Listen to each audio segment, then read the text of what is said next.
Corona की महामारी के साथ साथ आज लोगों में एक और बीमारी का डर जो फैल चुका है वो है ब्लैक फंगस। ब्लैक फंगस के कुछ केसेस दिल्ली में भी अगर पाए गए, लेकिन इसके साथ साथ जम्मू कश्मीर के श्रीनगर के एक हॉस्टल में भी पिछले साल 3 केस इस डिजीज़ के पाए गए हैं। अब लोगों में ये डर है कि ये डिजीज़ क्या है और क्या सिम्टम्स रहते हैं इसके और इसका क्या इलाज है। मुझे ज्वाइन किए हुए हैं डॉक्टर आसिफ अहमद वानी, जो head of ENT department Sikkim medical college है। वो मुझे ज्वाइन किए हुए और हम इनसे जानेंगे कि ये जो बीमारी है ये क्या बीमारी है और इसके सिम्टम्स क्या है और इसका इलाज क्या है। और ये भी हम कोशिश करेंगे इनसे जानने की कि इसके वजूहात जो है वो क्या है।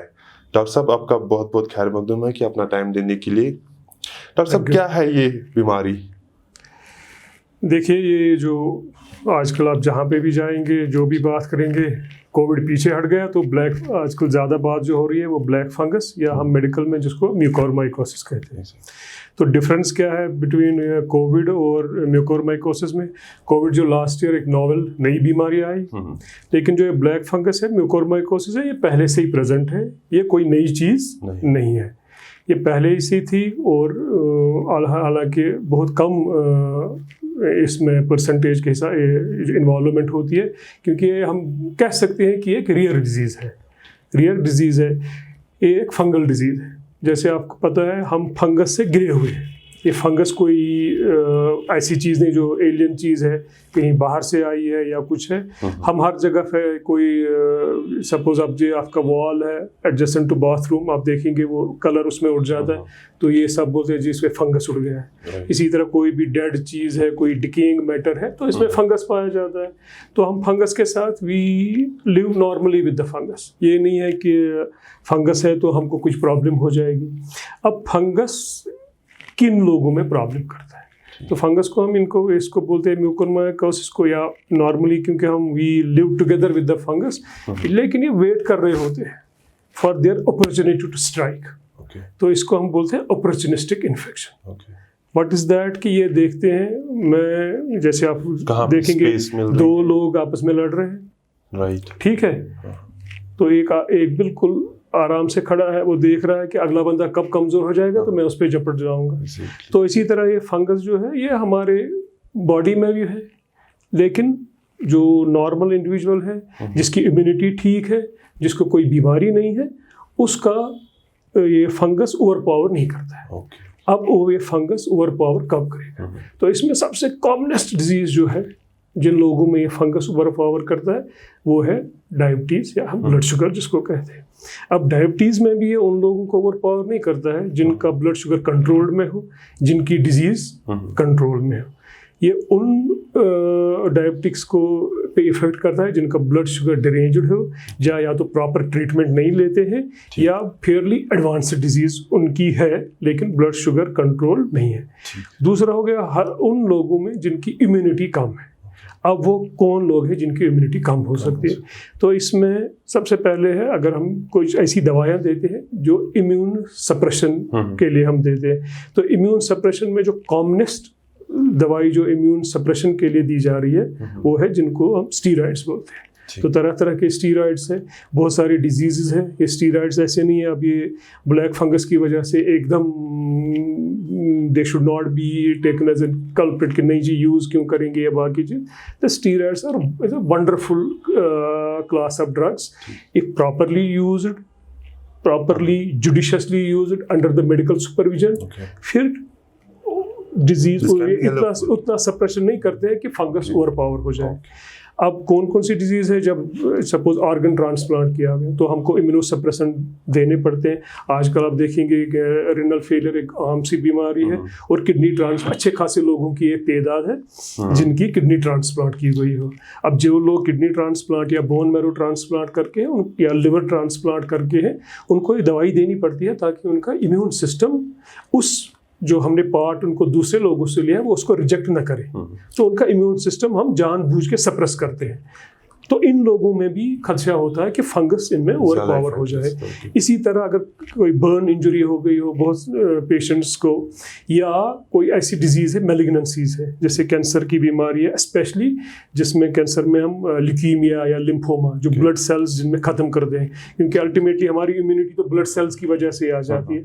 अब अगर हमारी इम्यूनिटी मैलिग्नेंसी है ब्लड सेल्स में जिसकी वजह से उनकी तादाद घट गई है, या जिनकी वजह से उनकी तादाद अगर ठीक भी है मगर वो काम ठीक तरह से नहीं कर रहे हैं, तो ये सारे लोग, इसी तरह लिवर फेलियर में कुछ लोग हैं, किडनी फेलियर में कुछ लोग हैं, तो इन सारे लोगों का इम्यून सिस्टम कम हो जाता है, इम्यूनिटी इनकी कम हो जाती है, तो इसकी वजह से ये फंगस इनमें ओवर पावर हो जाता है। इसके साथ साथ हम ये भी अब हमें एक चीज इसमें, अब इसको कोविड के साथ क्यों रिलेट किया गया? अब कोविड के साथ ये कैसे जुड़ गया?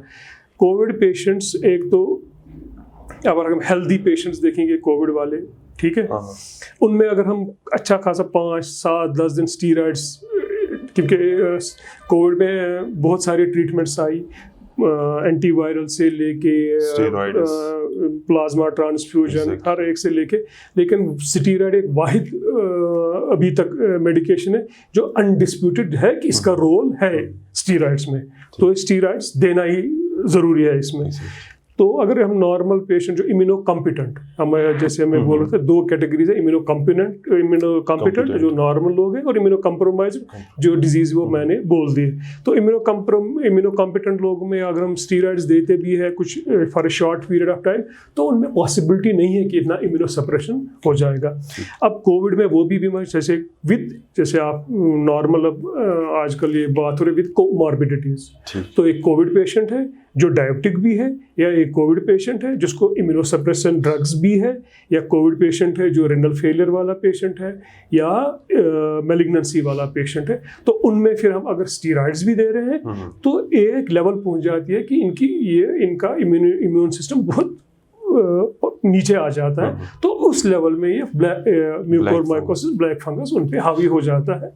इसके साथ हम ये भी जानना चाहेंगे कि एक तो सिम्टम्स का इशू रहता है कि सिम्टम्स क्या है, तो और बॉडी के किस पार्ट पे जो है इसका इफेक्ट देखिए, ये जो ब्लैक फंगस है इसके ब्रॉडली हम राइनोसेरेब्रल एक टाइप है जो नाक, पैरानेजल्स जैसे हम आम बोलते हैं साइनोसाइड्स है, नाक, पैरानेजल साइनसेस और ब्रेन, ये इन 3 चीज़ों को, और इनमें आँख भी आ जाती है, क्योंकि आँख जो है बिल्कुल नाक के साइड बाय साइड है, और नाक का कोई भी इन्फेक्शन, चाहे साइनोसाइड्स हो या कोई भी इन्फेक्शन वो आँख को इन्वॉल्व कर सकता है।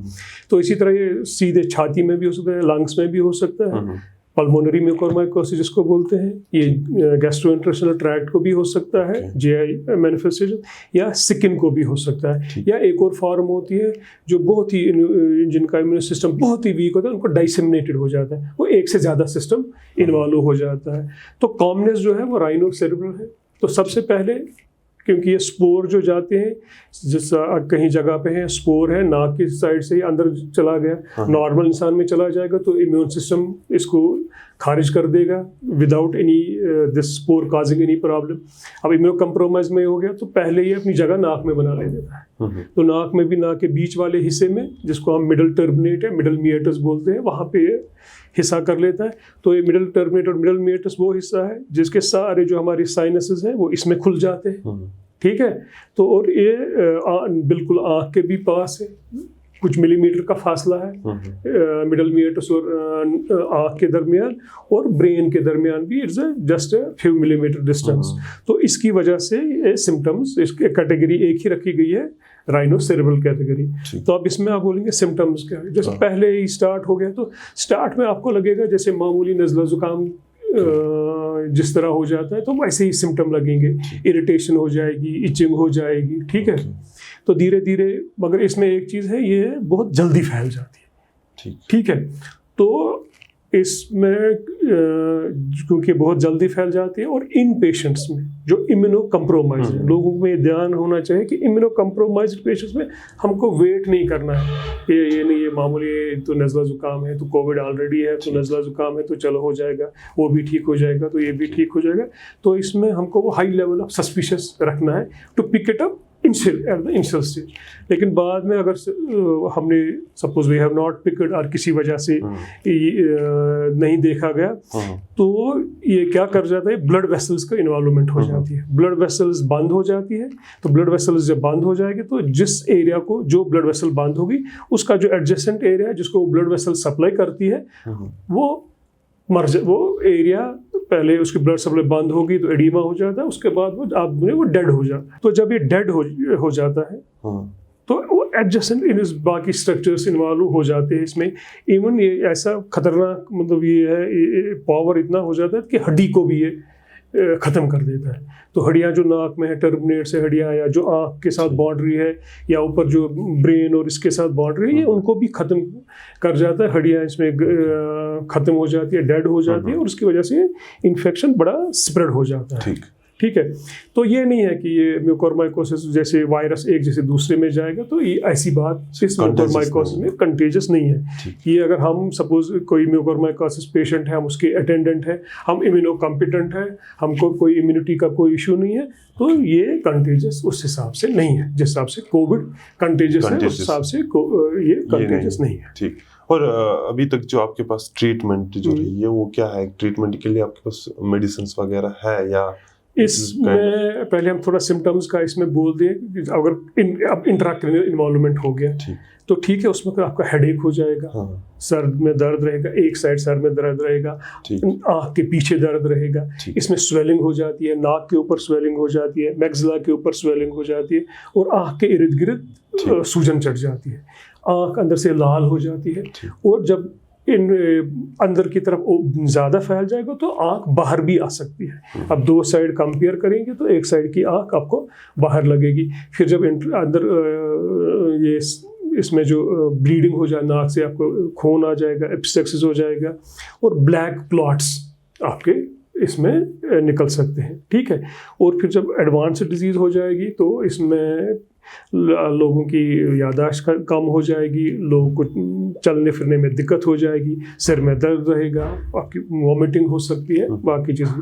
और आँख में से इंसान को पहले दो नज़र आएंगे, वो जो कलर डिफ्रेंसिएशन है वो चली जाएगी, फिर आँख की मूवमेंट करना दुश्वार हो जाएगा, यहाँ तक कि फिर आँख इतना स्वेलिंग हो जाएगी कि आँख खोलनी भी, हम एग्जामिन करने के लिए भी आँख खोलना मुश्किल पड़ जाता है। ठीक। और ट्रीटमेंट के हवाले से हम पूछना चाहेंगे, और प्रिकॉशंस क्या है इसमें? ट्रीटमेंट बोलते हैं दो चीज़ें हैं, it has to be prompt and vigorous. Prompt हो गया the moment you find it, I have suspicion of it, तो इमीडिएटली हमने ट्रीटमेंट इसमें देनी। तो इसमें मोटे तौर पे देयर आर ओनली 2 ट्रीटमेंट्स। एक तो हो गया वो सपोर्टिव ट्रीटमेंट कहते हैं, मोटे तौर पे 2 ट्रीटमेंट, एक तो एंटी फंगल देना है और सर्जिकल ट्रीटमेंट। सर्जिकल ट्रीटमेंट में इसमें क्या करना है, जो भी डेड टिश्यू है वो वहाँ पे नहीं छोड़ना है, वो हमको रिमूव करनी है। ठीक है। ये इसका एक इवन दो वो पेशेंट्स, क्योंकि इसकी मोर्टेलिटी रेट बहुत ज़्यादा है, जिसको म्यूकोरमाइकोसिस हो जाएगा इसकी मोर्टेलिटी रेट बहुत ज़्यादा है। अब जो लोग बच भी जाते हैं इनमें से, तो इसका एक चीज़ है वो डिसफिगरमेंट का इशू इसमें रह जाता है, क्योंकि हमें उसमें इस सर्जरी में ये नहीं देखना होता है कि फंक्शनल पार्ट हमको नहीं देखना होता है, हमको देखना होता है जो भी जहाँ पे भी इफेक्टेड पार्ट है वो हमको नहीं रिमूव करना है, और साथ में थोड़ी बाउंड्री भी लेनी होती है हेल्दी टिश्यू की। तो इसमें नाक के अंदर से बहुत मतलब डिस्ट्रक्शन हो सकती है, और जो ये मुंह का ऊपर वाला हिस्सा है जिसको हम पैलेट बोलते हैं, तो इसमें भी एक ऑल्सो कॉमनली इन्वॉल्व हो जाता है। इसमें वो छेद हो सकते हैं, परफोरेशन हो सकती है, नेक्रोसिस हो सकती है। तो ट्रीटमेंट वही, एक तो एंटी फंगल, इसमें एक एम्फोटेरेसिन बी स्पेसिफिक ड्रग है इसके, और सर्जिकल ट्रीटमेंट। ठीक। और सेल्फ मेडिकेशन कर सकते हैं लोग इसमें? अगर किसी को लगे तो क्या उसको डॉक्टर के पास ही जाना चाहिए, या सेल्फ मेडिकेशन भी? नॉर्मली ये पेशेंट्स जिनको ये म्यूकोरमाइकोसिस होगा वो तो घर में नहीं होंगे। ठीक है। ये एक चीज़ है, वो तो किसी आईसीयू में होंगे, या जो ऑलरेडी अंडर सुपरविजन होंगे। ठीक है। तो इसमें तो सेल्फ मेडिकेशन की कोई गुंजाइश है ही नहीं। तो ये डॉक्टर के पास जाना है और डायग्नोस करना है। डायग्नोस में इसके 2 तरीके हैं। सबसे जो कन्फर्मेटरी 100% वो है बायोप्सी। पहले हम इसका टिश्यू थोड़ा उठा के वो हिस्टोपैथोलॉजी को भेज देते हैं, तो डायग्नोसिस इसका कन्फर्म है बायोप्सी से। और फिर सीटी स्कैन भी हम कर सकते हैं कि देखेंगे कितनी डिस्ट्रक्शन इसमें होगी। डॉक्टर साहब इन टाइम इसकी जो ना ट्रीटमेंट मिले तो क्या पॉसिबिलिटी है रिकवरी की? नॉर्मली क्योंकि मैंने जो पहले ही बोला, ये उन लोगों को हो जाती है जो ऑलरेडी काफ़ी कोमॉर्बिड कंडीशन में होते हैं, काफ़ी उनकी डायबिटीज़ में उस स्टेज में भी हो जाते हैं जब वो बहुत अनकंट्रोल्ड हो। वो एक कंडीशन है हमारी, मतलब नॉर्मली इससे पहले, अब कोविड से पहले हम उन्हीं डायबिटिक में देखते थे जिनको वो डायबिटिक कीटोएसिडोसिस होती थी, उनका मेटाबॉलिज्म के लेवल तक वो जब इफेक्ट होता था, वो एडवांस्ड वो अनकंट्रोल्ड डायबिटीज़ है, उन पेशेंट्स में हमने देखा था।